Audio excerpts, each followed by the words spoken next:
여러분과 함께 인사해야죠. 주 안에서 축복합니다. 네, 다시 한번 우리는 믿음의 가족입니다. 인사하겠습니다.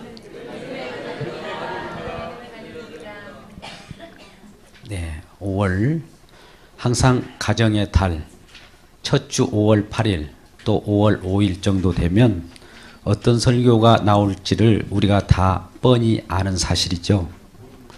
모릅니까? 그런데 이 말씀 속에서 하나님 말씀은 날마다 새롭게 들려지게 되어 있습니다. 뻔한 설교, 뻔한 절기, 뻔한 말씀 같지만 사실은 하나님이 일하시고 또 말씀 속에서 역동하는 역사가 있기 때문에 오늘 또 말씀을 증거할 때 새롭게 들려지기를 주의 이름으로 축복합니다. 오늘 말씀 1절을 보니까 자녀들아 주 안에서 너희 부모에게 순종하라 이것이 옳으니라. 주 안에서 순종하라 이렇게 말씀합니다. 우리는 예수 안이라고 하는 것은 이미 예수님께서 십자가에서 어떤 완성하고 난 다음 완성된 상태 속에서 말씀하고 명령하는 겁니다. 이것은 이스라엘 백성들이 애굽에서 출애굽했습니다. 어린 양의 핏부림으로 말미암아 그 애굽으로부터 탈출해서 광야 또 가나안까지 왔습니다. 광야에 있을 때 십계명을 줍니다. 시내산에서 모세에게 산으로 올라오라고 하면서 이스라엘 백성들이 주신 십계명이 있지 않습니까? 너희는 나의 다른 신을 두지 말라. 너희를 위하여 새긴 우상을 만들지 말라. 여호와 하나님의 이름을 망령되이 일컬지 말라. 안식일을 기념하여 거룩히 지키라. 내 부모를 공경하라. 5번째죠. 6번째는 뭡니까? 살인하지 말라. 간음하지 말라. 도적질 하지 말라. 거짓 증거하지 말라. 내 이웃을 탐내지 말라. 이렇게 10가지의 계명을 두게 됩니다. 그런데 특별히 오늘 5번째 계명은 약속 있는 첫 계명이다 이렇게 말씀합니다. 하나님께서 우리에게 십계명을 주실 때는 하나님과의 관계, 대신관계 속에서의 4가지가 있었고 5번째부터 10번째까지는 대인관계입니다. 사람들과의 관계 속에서 명령하는 것인데 약속이 있는 첫 계명이라고 말씀합니다. 우리는 여기서 유의해야 할 것이 약속이 있다라고 하는 것이죠. 여러분, 저와 여러분은 약속을 받았어요. 약속의 씨가 있습니다. 약속이 없는 모든 것은 헛된 거예요. 하나님 말씀은 약속의 말씀입니다. 내가 너에게 생명을 주겠다라고 하는 말씀, 그 약속이 심겨져 있기 때문에 그 약속의 말씀의 첫 계명이라고 말하는 것이죠. 여러분, 이러한 십계명이 무엇으로 하나로 점철되어서 이루어졌을까요?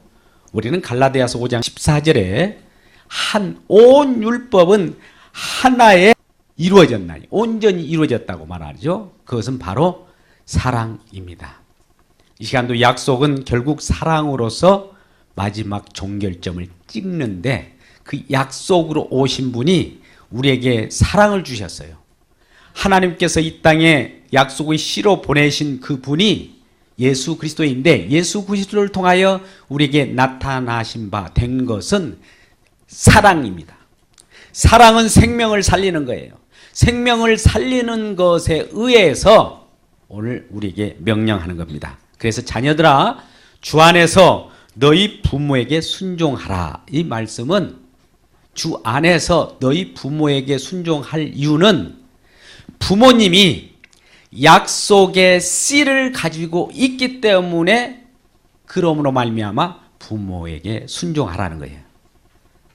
이스라엘 백성들에게는 부모라 함은 약속을 가지고 있었어요. 씨를 가지고 있었어요. 부모는 처음부터 바로 부모가 됩니까? 자녀가 되고 자녀가 청소년이 되고 청년이 된 다음에 어른이 되지 않습니까? 어른은 약속, 씨를 가지고 있는 자입니다. 어린아이들은 씨가 없어요. 청년기 때 이제 씨가 생깁니다.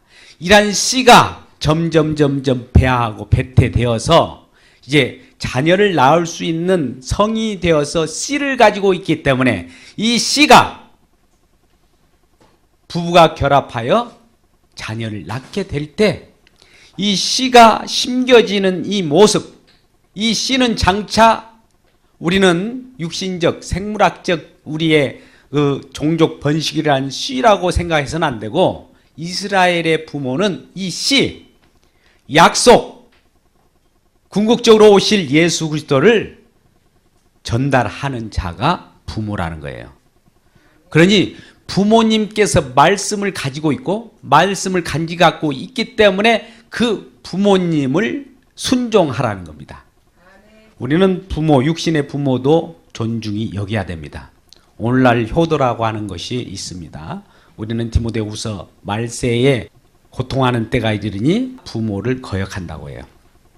이 시대는 부모를 거역하는 시대라는 것이죠. 우리가 자녀도 마찬가지고 부모도 마찬가지지만 부모와 자녀가의 관계 속에서 원만하게 되지 못하는 것들은 이 사회 속에서 나타나는 현상입니다. 죄로 오염되어 있기 때문에 그래요. 사회가 부패되어 있습니다. 사회가 만신창이가 되어가는 것이 이 시대이지 않습니까? 그것을 이미 예언적으로 말씀하시는 그 말씀대로 현재 부모를 거역하는 세대가 되어 있다는 것입니다.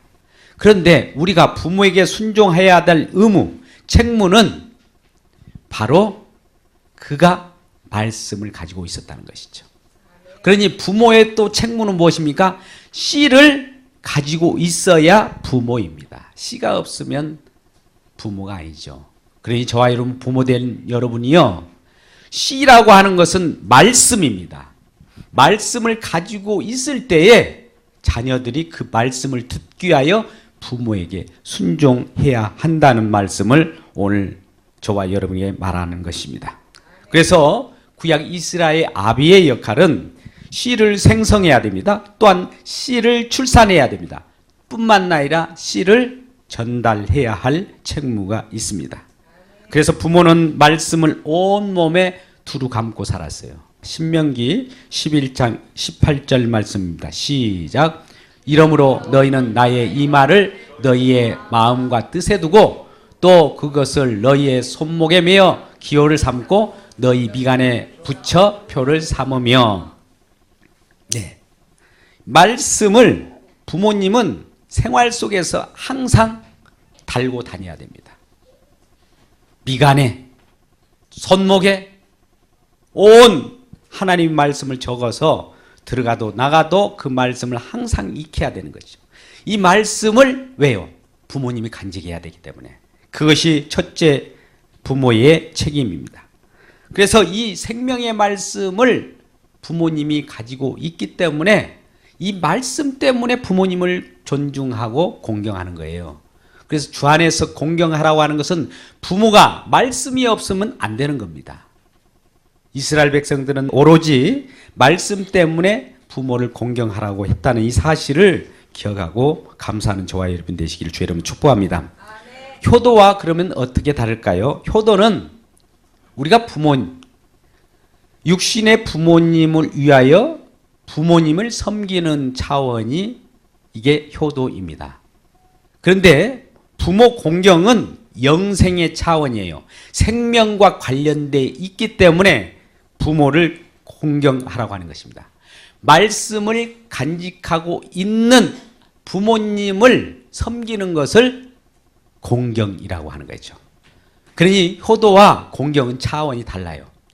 효도는 생물학적으로 그냥 우리 육신의 부모님이기 때문에 나를 낳아주신 그 부분 때문에 부모님을 연례하여 존중히 여기는 그 존경하는 것이 효도이고, 성경 속에서 오늘 나타나는 말씀, 주 안에서 너희 부모를 공경하라고 하는 말씀은 말씀을 간직하고 있는 부모님이기 때문에, 생명을 가지고 있는 그 부모님이기 때문에 말씀을 생각하고 부모님을 공경하라고 하는 것이죠.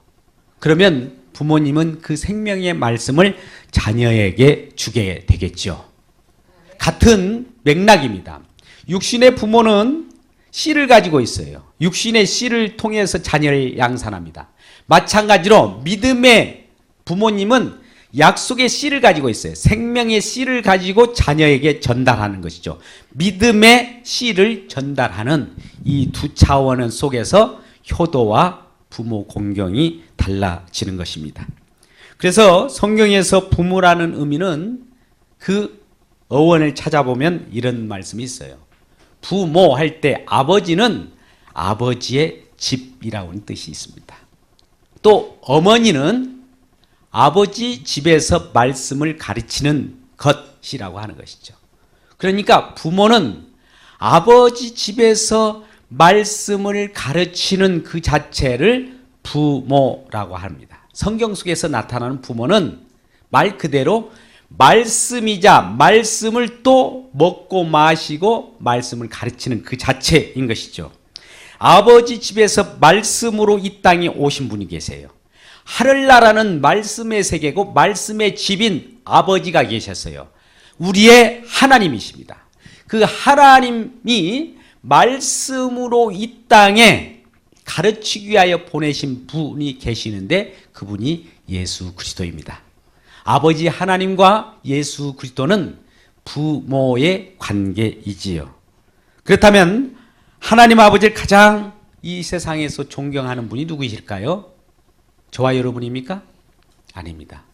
하늘 아버지를 온전히 순종하고 자기 뜻을 버리면서 하나님의 뜻대로 살아주신 분이 바로 예수 그리스도입니다. 이 땅에 오셔서 죽기까지 자기 생각이 설령 하나님 앞에 전달되기보다도 하나님의 뜻이 자기에게 실현되기를 원하였던 분이 예수 그리스도예요. 하늘집에서 이 땅에 말씀으로 오신 그 예수 그리스도가 그 말씀을 이루어 나갑니다. 그래서 예수님의 모든 말씀은 아버지의 말씀으로 이 땅에 오신 거예요. 이 부분은 요한복음 14장 10절 말씀에 고스란히 나타나 있습니다. 시작. 내가 아버지 안에 가고 아버지는 내 안에 계신 것을 내가 믿지 않느냐? 내가 너에게 이르는 말은 스스로 하는 것이 아니라 아버지께서 내 안에 계셔서 그 일을 하시는 것이라. 예수님께서 이 땅에 오셔서 어떤 말씀하셨는데 예수님께서 말씀하신 그 말씀은 내 말이 아니야 라고 하는 것이죠. 아버지 집에 아버지께서 말씀하신 그 말씀을 내가 받아서 전달할 뿐이라는 것이죠. 자, 저는 처음에 부모라고 하는 것을 아버지 집에서 아버지 말씀을 전달하는 이 자체를 부모라고 했습니다. 그러니 하늘세계에 아버지가 계시고 이 땅에 오신 예수님 계시는데 아버지 하나님과 예수님과의 관계가 부모로서 저와 여러분에게 나타내 주시는 거예요. 그런데 아버지 하나님께 온전히 순종하신 분이 예수 그리스도라는 것이죠.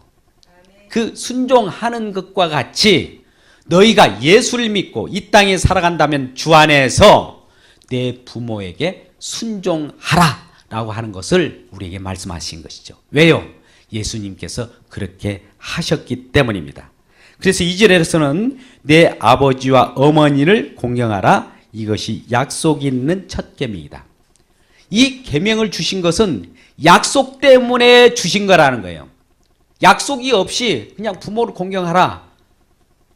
뭐 인지상정으로, 인륜으로, 도덕으로 사서삼경에 나와 있는 것으로 이거를 하라고 하는 것이 아니라 약속 때문에 그 부모님을 공경하라고 해요. 약속이 무엇입니까? 생명 때문에. 생명을 얻기 위하여 부모를 공경하라고 하는 것이지 그냥 부모님을 공경하라고 하는 것은 이 공경이 아니고 효도가 되겠죠. 이 효도라고 하는 것은 예수를 믿건 안 믿건 누구나 할 수 있는 겁니다. 다른 종교에서도 효를 강조합니다. 기독교에서 강조하는 효는 그런 차원이 아니라 생명을 주고받고 영생의 관계 속에서 말씀하시는 것이에요. 그러니 얼마나 성경 내용과 사회 속에서 나타나는 효와 비교가 되는지를 우리는 오늘 말씀을 통해서 잘 분석해야 합니다. 그래서 믿음의 부모들은 자녀들에게 어떻게 해야 합니까? 그렇다면 믿음의 부모들, 자, 내가 자녀를 양산했고 자녀를 잉태했고 자녀를 낳았단 말입니다. 그러면 이러한 부모들이 자녀들에게 어떤 일을 해야 마땅할까요? 4절 말씀입니다. 4절 말씀을 같이 읽겠습니다. 시작. 또 아비들아 너희 자녀를 노엽게 하지 말라. 오직 주의 교훈과 훈계로 양육하라. 네. 우리는 먼저 부모로서 약속의 씨를 가지고 있어요. 부모는 씨가 있어야 부모라고 했지 않습니까? 근데 우리의 씨는 예수 그리스도예요. 예수 그리스도를 믿는 자가 부모인 거예요. 예수 그리스도를 믿지 않고 그 속에 예수의 씨가 없으면 부모 될 자격이 없는 겁니다. 그래서 먼저 내 속에 예수를 믿는 그 씨가 있다면 이 씨, 이 약속, 이 말씀을 통하여 자녀들이 어떻게 하라고요? 자녀를 교훈과 훈계로 양육하라는 거예요. 교훈과 훈계는 내 속에 있는 씨, 약속의 말씀으로 교훈과 훈계하라는 말입니다. 그런데 우리는 오늘날 어떻게 자녀들을 대하고 있습니까? 4절 말씀 방금 읽었습니다만 너희 자녀를 노엽게 하지 말고. 왜 노엽게 할까요? 약속의 말씀으로 훈계하지 않고 세상 지식, 세상 지혜, 처세술로 교훈하기 때문에 노여한다는 겁니다. 자녀들이 생명을 얻고자 하는, 나는 나의 생명은 오직 예수 그리스도를 믿고 영생을 얻는 이것인데, 부모가 이러한 영생의 말씀, 약속의 씨 예수 그리스도로 훈계하지 않고 세상 것으로 교육하고 세상에서 승리하는 방법을 가르쳐주면 자녀들은 그걸로 물론 성공할지는 모르지만 노여하게 됩니다. 언제? 죽을 때. 왜 부모님이 되어서 나에게 예수 믿으라고 하는 그 교훈 한번 해주지 못하였습니까? 그는 이제 부모님으로부터 그런 약속의 말씀을 듣지 못하고 영원한 지옥 형벌을 면하지 못하기 때문에 노여할 수밖에 없는 겁니다. 이런 말씀을 들을 때 우리는 먼저 내 안에 씨가 있어야 합니다. 씨가 있어야 하는 것이 부모의 책무예요. 부모의 책무는 씨가 있기 위해서는 예수 그리스도를 믿어야 한다는 말입니다. 예수 그리스도가 없이 어떻게 부모 될 수가 있겠습니까? 오늘날 그래서 믿음의 계보는 달라요. 생물학적 육신의 부모와 자녀의 관계는 시대별로 나이가 많으면 부모고 나이가 적으면 자녀이겠죠. 그런데 믿음의 계보는 먼저 믿는 자가 부모입니다. 자녀와 부모 관계 속에서도 자녀가 먼저 믿으면 자녀가 부모에게 전도하게 되면 자녀가 부모가 되는 거예요. 이해하시겠습니까? 받아들이겠어요? 그러면 받아들일 수 없다면 부모님이 먼저 예수를 믿어야 되겠죠. 그래야 수순되지 않습니까? 아들이, 자녀가 나에게 예수 믿으라고 전달해서 내 자녀 아버님 나에게 예수 전달합니까? 자녀 되겠습니다. 이렇게 하면 좀 부끄럽지 않아요? 그러니 먼저 예수 믿는 것이 부모의 역할이라는 것이죠. 우리는 이 말씀의 내용을 고린도전서 4장까지 한번 이끌고 가고 싶습니다. 사도 바울이 내가 복음으로 자녀를 낳았다 이런 표현을 해요. 고린도전서 4장 14절부터 16절 말씀을 같이 읽겠습니다. 시작. 내가 너희를 부끄럽게 하라고 이것을 쓴 것이 아니라 오직 너희를 내 사랑하는 자녀같이 권하려 하는 것이라. 그리스도 안에서 일만 스승이 있으되 아버지는 많지 아니하니 그리스도 예수 안에서 내가 복음으로써 너희를 낳았음이라. 그러므로 내가 너희에게 권하노니 너희를 나를 본받는 자가 되라. 아멘. 우리는 끝 구절에서 나를 본받아, 내가 거룩하니 너희도 거룩하라, 이런 말씀을 많이 합니다. 나를 본받는 자가 되라고 하는 말은 나의 품행을 본받는 자가 되라는 것이 아니라 내가 씨를 가지고 있다는 거죠. 사도 바울이 고린도전서 4장에서 말씀하는 것은 내가 먼저 약속의 씨 예수를 믿었다. 그러니 너희도 예수를 믿으라고 하는 것을 본받는 자가 되라고 하는 거예요. 내가 훌륭한 사람이 되었지 않냐? 내가 사회 속에서 성공했지 않느냐? 그러니 너도 나와 같이 훌륭한 자, 성공한 자가 되라고 하는 것을 말하는 것이 아닙니다. 성경 속에서 말씀하는 모든 부분은 예수 그리스도에 대한 얘기예요. 예수 그리스도의 생명에 대한 얘기예요. 믿음에 대한 얘기입니다. 사랑에 관한 얘기예요. 성경을 펼쳐놓고 처세수를 가르쳤으면 절대 아니 됩니다. 너희는 나와 같이 본받는 자가 되라. 내가 먼저 예수를 믿고 잉태하였고 내 속에 씨가 있다는 거죠. 그러니 이 세상 속에는 많은 선생들이 많다는 거예요. 이렇다 저렇다 세상 한문 철학 가르칠 것이 많이 있지만 아버지는 어떻다고요? 15절 말씀 다시 펴주세요.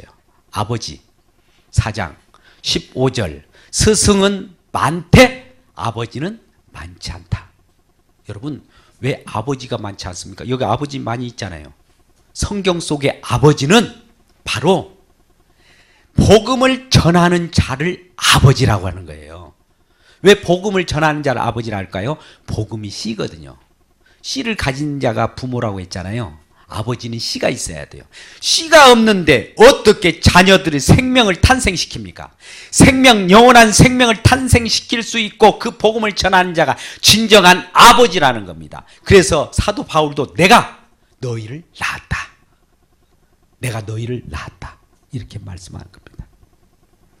복음으로 너희를 낳았다.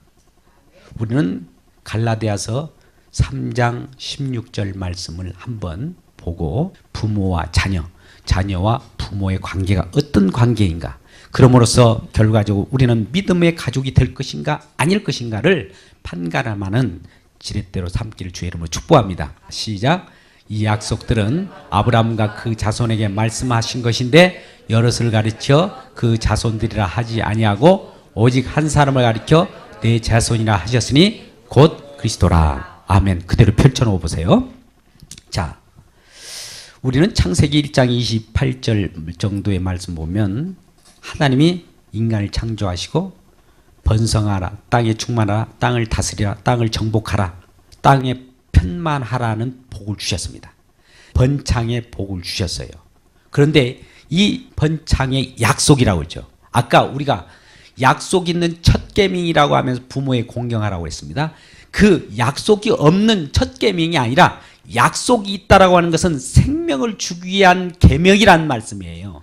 부모를 공경하는 것은 부모가 가지고 있는 말씀을 내가 받아들임으로써 나도 생명을 얻기 때문에 부모를 공경하는 첫 계명이라는 말씀으로 약속을 주었다는 것이죠. 그런데 갈라디아서 3장 16절에는 이 약속들은 아브라함과 그 자손들에게 말씀하신 것인데 아브라함에게도 말씀하셨어요. 아브라함에게 너 이리 와봐. 하늘의 별을 봐봐. 땅의 바다의 모래를 봐봐. 내 자손이 이와 같이 충만하리라. 번성하리라. 자식을 주리라. 이런 말씀하셨어요. 그로 말미암아 난 아들이 누구예요?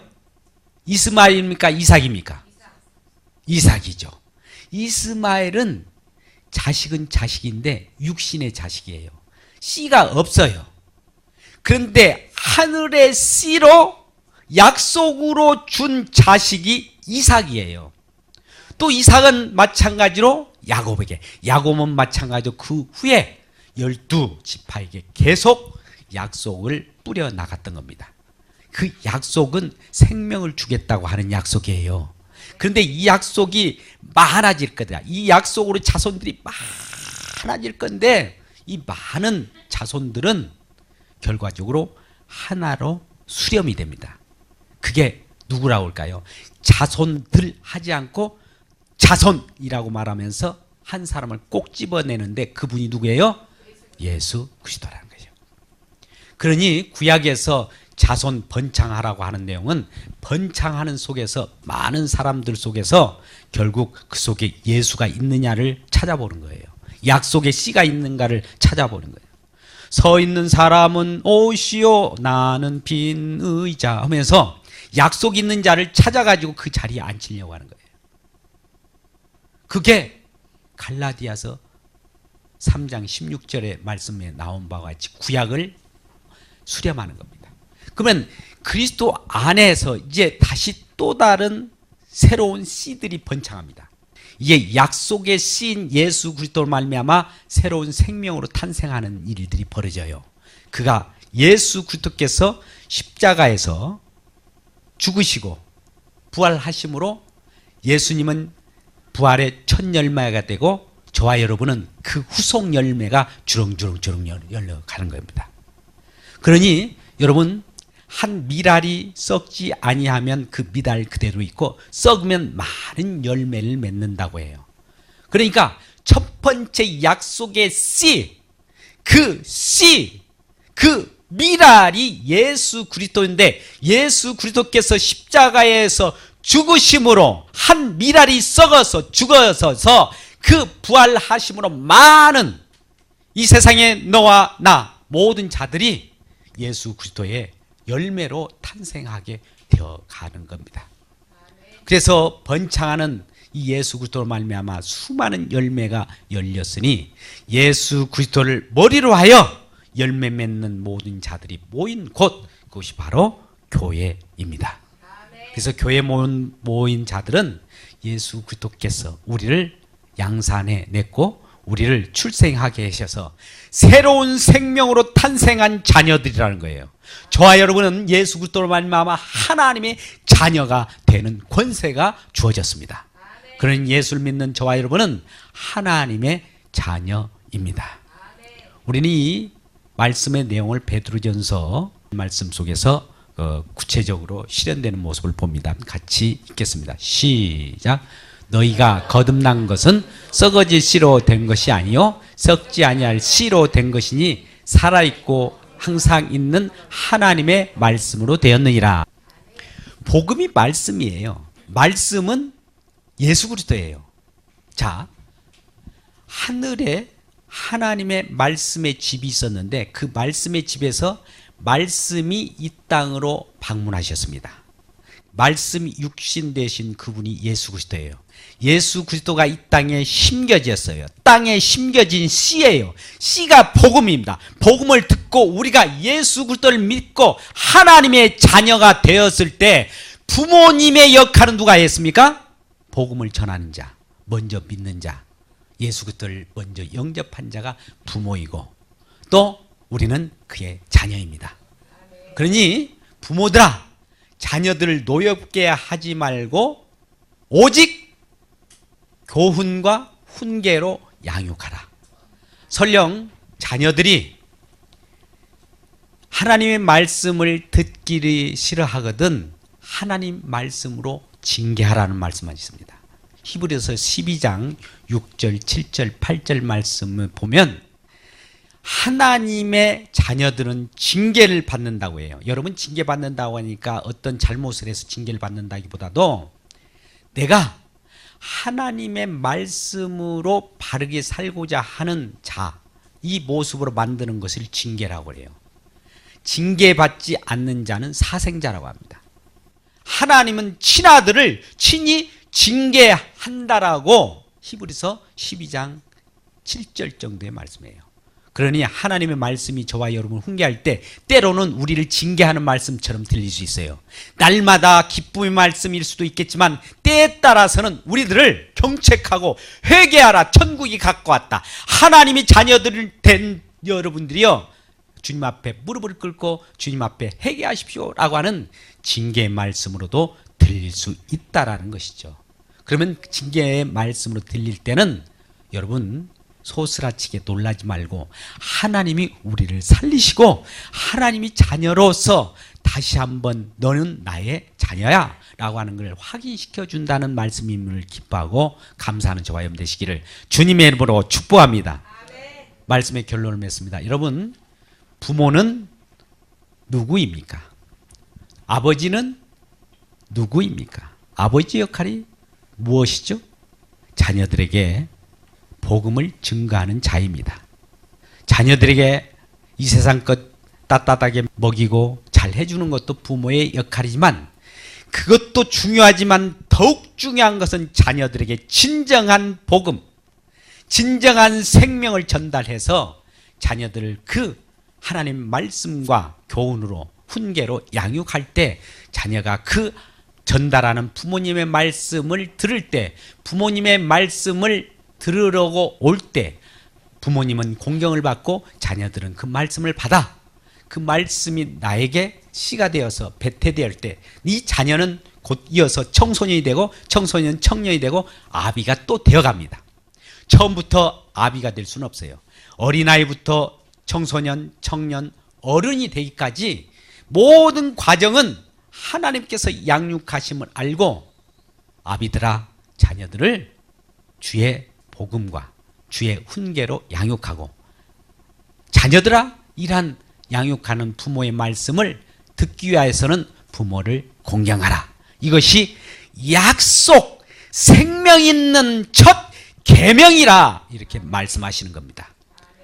이 우리 모두가 예배 가운데 모두 여러분들은 약속의 예수 그리스도를 믿고 하나님의 자녀와 부모가 되시기를 주님의 이름으로 축복합니다. 기도하겠습니다.